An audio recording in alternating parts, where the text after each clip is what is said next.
Hi hello welcome to our channel. నేను మిసిరి. ఈరోజు మనం చెప్పుకోబోయే కథ విలన్ పార్ట్ 62. కథలోకి వెళ్ళే ముందు లైక్ చేసుకొని ఇప్పుడే మన ఛానల్ని చూస్తున్నట్లయితే సబ్స్క్రైబ్ చేసుకోండి. ఉదయాన్నే మోటార్ ఆపడానికి ఎవరొకరు వస్తారుగా, కిటికీలో నుంచి కనబడుతుంది కదా, అప్పుడు నేను వెళ్ళిపోతాను అని చెప్పింది స్వేచ్ఛ. అతని దగ్గర నుండి బయటికి పడే మార్గం అంతకంటే ఇంకేం లేదు. ఇంకేం మాట్లాడకుండా మౌనంగా ఉండిపోయాడు. 4 గంటల్లోపే వాటర్ మోటార్ కట్టేయడానికి వస్తారు.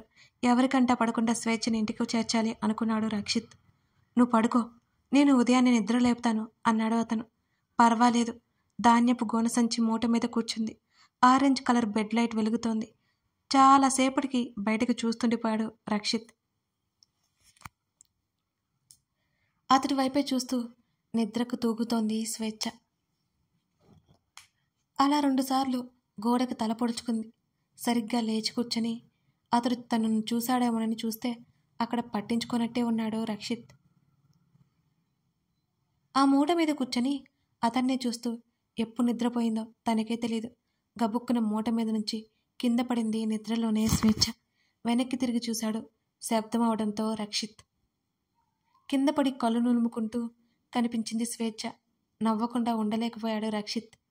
నవ్వుతున్న అతన్ని ఆమె ఉక్రోషంగా చూసింది. ఆమె ముందుకు వెళ్ళి చెయ్యందించాడు. తలదించుకుని అతడికి చేతినందించి మెల్లిగా పైకి లేచింది స్వేచ్ఛ. మంచం మీద పడుకో అన్నాడు రక్షిత్. మరి నువ్వు అని అడిగింది. నాకు నిద్ర పట్టదులే, నువ్వు పడుకో అని అన్నాడు అతను. గబుక్కున మంచం మీద పడుకుని కళ్ళు మూసుకోగానే నిద్రపోయింది స్వేచ్ఛ. అసలు చలికాలం. కిటికీల నుంచి గాలి వచ్చి చలి పెడుతోంది. ఆ కిటికీని క్లోజ్ చేయడానికి కూడా ఏం లేదు. అతడి కంటే అలవాటు కానీ చలికి ఆమె తట్టుకోలేదు స్వేచ్ఛ. ఆమె ముడుచుకుని పడుకుంది. ఇక ఒక గోన సంచి తెచ్చి ఆ కిటికీ దగ్గర అడ్జస్ట్ చేశాడు. అయినా సరే చల్లగా ఉంది గదంతా. అతడు మూలకు గోడకు ఆనుకుని కూర్చుని ఉన్నాడు. గోడకి తలవాల్చి ఆలోచనలో పడిపోయాడు. తెలియకుండానే అతనికి నిద్ర పట్టేసింది. తెల్లవారుజామున 4 గంటల సమయం. బయట ఏదో గొడవ వినిపిస్తుంటే స్వేచ్ఛ స్వేచ్ఛ లే అంటూ ఆమె భుజం మీద తట్టాడు రక్షిత్. మెల్లిగా లేచి ఒళ్ళు విరుచుకుంది. చటుక్కున ముఖం తిప్పుకున్నాడు అతను. కళ్ళు తెరిచి దూరంగా ఉన్న అతన్ని గమనించి ఉలిక్కిపాటిగా లేచి కూర్చుని ఓని సరిచేసుకుంది స్వేచ్ఛ. బయట ఏదో గొడవ. అదేంటో అర్థం కాలేదు. ఇద్దరూ దగ్గరగానే ఉన్నారు. గబుక్కున తలుపులు తెరుచుకున్నాయి. ఊరి జనమంతా అక్కడే ఉన్నారు. స్వేచ్ఛ కళ్ళు పెద్దవయ్యాయి. ఆమెకు వెన్నులో వణుకు పుట్టింది. ప్రతాప్ ఏదో ఆలోచనలో ఉన్నాడు. అది కనిపెట్టాడు కానీ ఇలా అందరిలో ఇరికిస్తాడని గమనించలేకపోయాడు రక్షిత్. కోపంగా లోపలికొచ్చాడు స్వేచ్ఛ తండ్రి. ఆ తోటలో పనిచేసే కొంతమంది ఆ ఊరి జనాన్ని పంపించేయడం మొదలుపెట్టారు. అతను వచ్చి ఆవేశంగా స్వేచ్ఛ జుట్టు పట్టుకున్నాడు. ఆమె నొప్పికి అరిచింది. కూతురు వైపు అసహ్యంగా చూస్తూ అక్కడి నుంచి లాక్కెళ్ళిపోయాడు స్వేచ్ఛ తండ్రి. వాళ్ళని ఆపే హక్కు లేదు, అధికారం లేదు రక్షిత్కి. వెళ్తూ వెళ్తూ కన్నీళ్లతో అతని వైపు చూసింది స్వేచ్ఛ. ఆ చూపులు అతనికి సూటిగా తాకాయి. కనీసం ఇప్పుడు కూడా నేను ఎవరు అన్నట్టుంటావా? నా మీద ఆ మాత్రం బాధ్యత లేదా నీకు అన్నట్టున్నాయి ఆ చూపులు. ఉదయం 9 గంటలకి పంచాయతీ దగ్గరికి రమ్మని పిలుపు వచ్చింది రక్షిత్కి. ఆ ఊరిలో సమస్యలు అక్కడే పరిష్కరించుకుంటారు. మరి ఎవరైనా ఏదైనా తప్పు చేస్తే అక్కడే నిలదీస్తారు కూడా. ఆశ్చర్యం కలిగించే విషయం ఒకటి ఉంది అతనికి. జరిగిందేంటో తెలుసుకోకుండా ఎలా చేస్తారు ఇదంతా అని అనిపించింది. ఆ ఊరి పద్ధతి ప్రకారం పంచాయతీ దగ్గరికి వెళ్ళాడు. ఊరి పెద్దలతో పాటు ఉండాల్సిన స్వేచ్ఛ తండ్రి ఒక పక్క దిగులుగా కూర్చొని కనిపించాడు. స్వేచ్ఛ తలదించుకుని అందరి ముందు ఒకవైపుకి నిలబడి ఉంది. ఆ ఊరిలో వాళ్ళ కుటుంబానికి ఉన్న పేరు ఏంటో అతనికి తెలుసు. మౌనంగా వాళ్ళందరూ ముందుకు వెళ్ళి నిలబడ్డాడు రక్షిత్.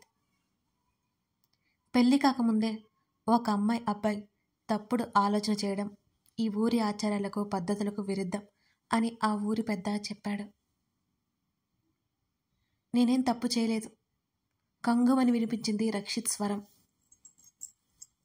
అతడు ఏమాత్రం తొనకలేదు బెనకలేదు. తప్పు చేయకపోతే ఆ సమయంలో తోటలో ఎందుకున్నారు? అదే ఒకే గదిలో.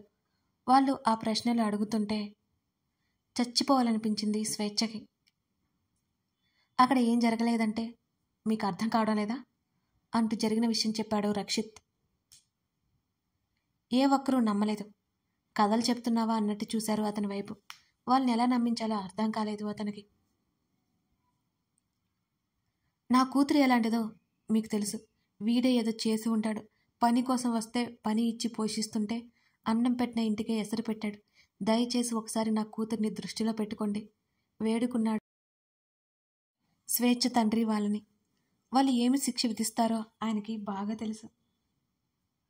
చూడు కోదండ, అందరికీ ఒకటే న్యాయం.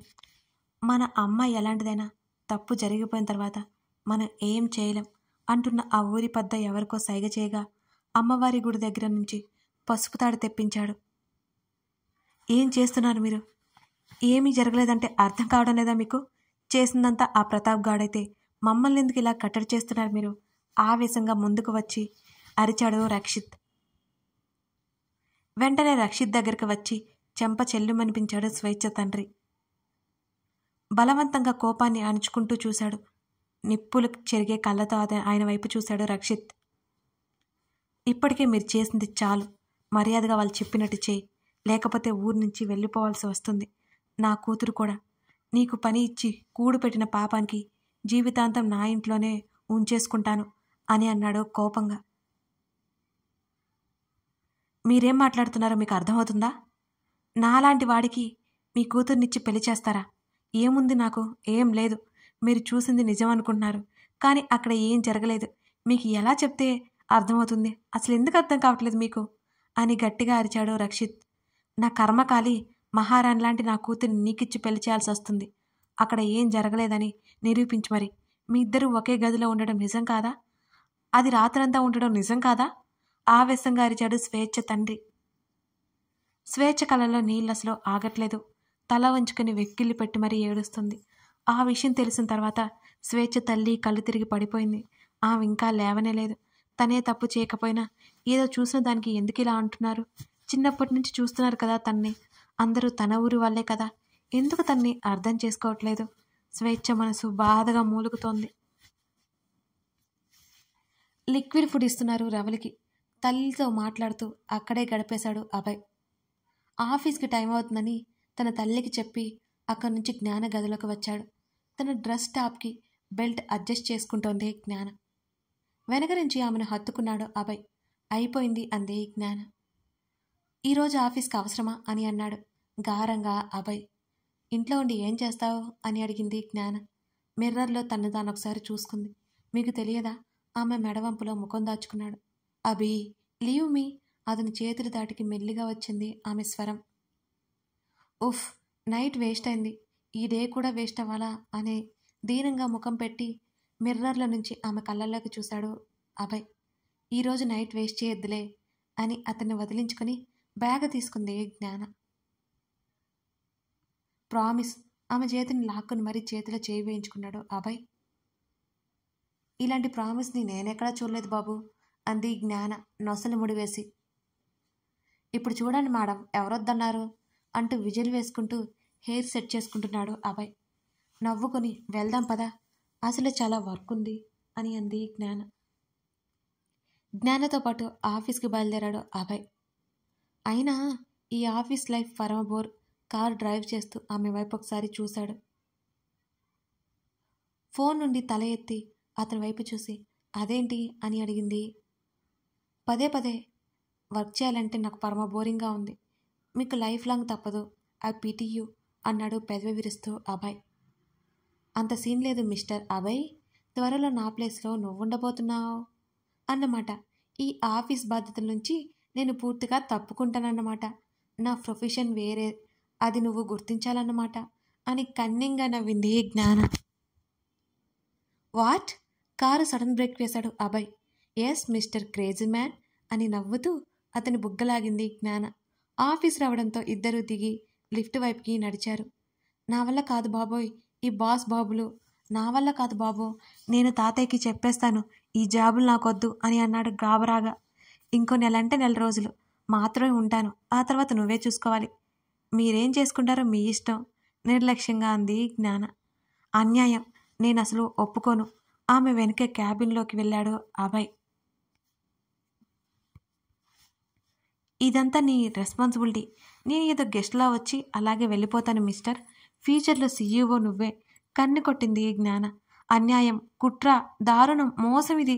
ఆమె టేబుల్ మీద 2 చేతులతో కొట్టి అరిచాడు అభయ్. అవన్నీ నాకు తెలీదు. ఇప్పుడు నువ్వు వెళ్తే నేను పని చూసుకుంటాను అని అంది జ్ఞాన. నేను మాత్రం దీనికి ఎట్టి పరిస్థితుల్లో ఒప్పుకోను. జాబ్ చేయాలని కూడా లేదు నాకు అని విసురుగా వెళ్ళిపోయాడు అభయ్. కథ కొనసాగుతోంది. జ్ఞాన అన్నట్టుగా అభయ్ని సీఈఓ చేస్తుందా? మరోవైపు స్వేచ్ఛ మెడలో రక్షిత్ తాళి కడతాడా, లేకపోతే దాన్ని ఆపడానికి ఏదైనా మార్గం చూస్తాడా? తెలుసుకోవాలంటే తర్వాత భాగం చూడాల్సిందే. లైక్ చేయడం మర్చిపోకండి friends. Thank you for watching this video.